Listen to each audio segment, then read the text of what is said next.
pandemic cooking. It has been a hot minute since we've had our team together. We have Ms. Nastrovich behind the camera. Welcome back. We've got Ms. Hendry beside me, who's from LY Karens.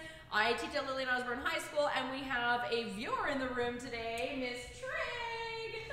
Today this is by request of Ms. Hendry. Yes, this is my favorite recipe. And I just whipped it up last year to use up some stuff. Today what we're going to be making is we're going to be making a red Thai curry chicken. So I have all the mise en place set up ready to go. If you take a look at my ingredients here, I have chicken thighs, julienne. I tried to trim off the fat as best I could. I've got 1 white onion and 1 red onion julienne. I have some carrots cut into discs, and I have some 1 red and 1 yellow pepper cut into julienne strips. And I have about 4 cloves of garlic, minced, salt and pepper, coconut milk, sugar, and this is one of my favorite curry pastes. This is a Thai red curry paste. Again, like we talked about, like with the garam masala, this is great if you don't want to buy all of the specialty ingredients and just get one. Simple, that's what we're going for. Okay, so I've got my pan heating up. We're going to do 2 pans today just because these pans aren't big enough for the amount that we're making. So I'm going to put half of the chicken thighs into my pan, and Ms. H is going to put half into hers. And while they're sizzling, I'm going to get a little bit of salt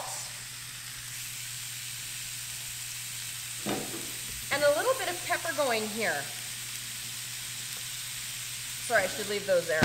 And as I'm looking, I see I didn't trim this very good. That's okay. That is okay. All right, so I'm going to toss around my chicken. And the first thing I'm going to add to it is the garlic. So I'm going to add half of the garlic to mine. Half, what? Oh yeah, this is a slow one. And half to Ms. H's. Welcome. So Ms. H, what does garlic do if we're not paying attention to it, we're not respecting it? It's gonna burn. You bet, it's gonna burn. And then you're gonna have, like, there is no coming back from burnt garlic. It is smelly, it is bitter, so that's why I added the chicken first to the pan. What? We're just waiting for her to heat up a little bit more. Okay. My stove as yours is sizzling, mine's like not doing anything. So while these are kind of half cooked here, Ms. H is just waiting. That's okay. Well, she's just my little protege. I'm gonna add half of the onions. I'm gonna make sure I get a good mix of the white and the red to mine. And then I'm going to wait. We're gonna wait till that's heating up to add to Ms. H's, okay? Now, Ms. H, just so your students, understand, or like, and a reminder for my students, which of these vegetables am I going to add next? The peppers or the carrots? The carrots. Why? Because they're a harder vegetable. And they need more time to cook. Hundo P. Now, Miss S, why did you add red and white onion? It's a good question. So the other day, there's no reason except, the other day when I made this, I was out of white onions. Okay. And I had a red onion, and it turned out so good. Oh, so this is a new. This is new. So I was like, no time like to try something new than in a pandemic? In a pandemic, and I was really, really pleased with the flavor, and I usually just use white onion. Just still waiting on mine here. Okay, perfect. Crank it all the way up. Is it? Yeah, you bet it's that high. Okay. Very I interesting. really like this palm. None of you can see, but Mr. Strovich has got a very big, what is that? It's a microphone.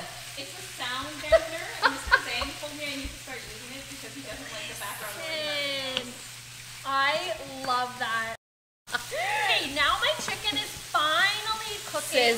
Yeah, I like that sizz. So I'm gonna add the red and white onion. Ms. N loves the smell of a cooking onion. Oh yeah. Just kidding. She especially loves it in her hair after the fact. Oh yeah. Yeah? I only come here. The life of a foods teacher, right? You smell great every day. Yeah. For our viewers at home, I don't actually work here anymore. I just come here to smell like onions. It's only the best perfume. Only the best. Okay. It goes the best Joe Malone. Only the best perfume. Okay, so now what I'm going to do is I'm going to add 1 tablespoon of chicken bouillon. The reason why I'm going to do this is because I don't find I get enough flavor with just the coconut milk. Okay, does this make sense? And I'm going to kind of make like a chicken broth coconut milk. I know that doesn't sound great, but just trust me, okay? So I'm going to do 1 tablespoon here. And this is my better than bouillon. If you don't have that handy, then you can use the bouillon powder for sure. Give your onions a few more minutes, okay? I'm just gonna add, like, just kind of stir that up. Now and this is when I'm like, oh, I don't know if this is gonna be good. Just trust, okay? So now I'm gonna add my red curry paste. You can see inside that it's got some chili flakes in it. It's got a little bit of bite to it, but it's super, super good. And where do you buy this? Superstore. And what aisle? Usually the Asian aisle, like with the curry spices and like the teriyaki and stuff like that. Yeah. Sometimes it's hard to locate these specialized. It is. Definitely look in like the ethnic aisle or the like Asian aisle. But there's two right beside each other, right? One is like Western Asian food and one is like Asian food. Okay, yeah. Okay. Usually in the Western. This one? Yeah. Okay, so I'm gonna add like a good couple tablespoons. Is it quite, does it have a lot of heat to it? No, this is the thing about Miss Hendry. She is not a picky eater, except can handle spice. a little heat in the kitchen. She's so fair. So fair. Me too. Listen, I have a little bit of a fake tan going on right now to Me make too. me less fair. Okay, carrots went in. Okay, I'm gonna go ahead and add mine now. Now, go ahead. I really enjoy the carrots in this recipe because I like the crunch. If you had a can of bamboo shoots, but also a water chestnut would be super good in here just for that crunch, right? It just adds a different texture to what you're making, okay? Now what I'm gonna do is I'm gonna add my peppers. I'm okay with my carrots still being quite crunchy. Was that half? I don't know. Okay. All this clutter. Okay. Well, you haven't added that yet. Okay, we're getting there. Okay, now what we're gonna do is I'm gonna add 1 can of coconut milk. So the top, I don't know if you saw that went in pretty quick. The top was pretty white and the bottom was kind of liquidy. That's normal. What happens with coconut milk is it separates over time, okay? So you might even have it solidified at the top. That's totally fine. Now, could we use a coconut cream? It would be Definitely. heavier fat. Be heavier, but absolutely. Do you just do the heaping? Yeah. So if you don't like, I did 2 of them, so if you don't love like spice, get out the kitchen. If you don't like heat, get out the kitchen. All right, my heat is still high. I want this to be cooking. Now here, when you go to Numchuck Willie, my favorite Thai place in Edmonton, have you been? No. You should go. You didn't invite me to Victor's birthday. Sorry about that. If you, Ms. N, you should probably go because you live downtown. If you had that tricycle, you could ride it there, but whatever. Andrew. So their curry is so good. They have a beautiful red Thai, a beautiful green Thai. Here's the secret right here. White sugar. Okay, so don't tell Vic. I'm gonna add a 1/4 cup. Oh! Your face says it all. I don't like that either, but you know, I love a good If you like a Thai curry, it's sweet. It's got a bit of sweet to it. I have made it with sweeteners like a erythritol or whatever. If anyone cares about my dish, I'm just adding the peppers now. Thank you so much. Okay, so what the sugar is going to do, number 1, is going to sweeten this up and it's going to give that kind of sweet.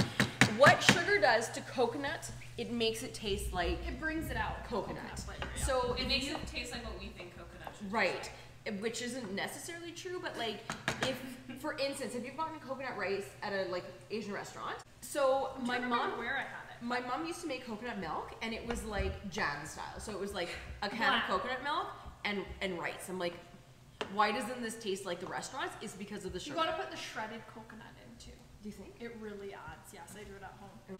So what I'm gonna do is I'm gonna let this simmer. So what I was getting at before I went off on my tangent is that the sugar is going to, number 1, make it taste super good. Number 2 is gonna help thicken it up, right? Because that sugar is gonna get like a little bit sticky, okay? And so you're gonna have a really, really beautiful like Thai curry, okay? So we're gonna come back.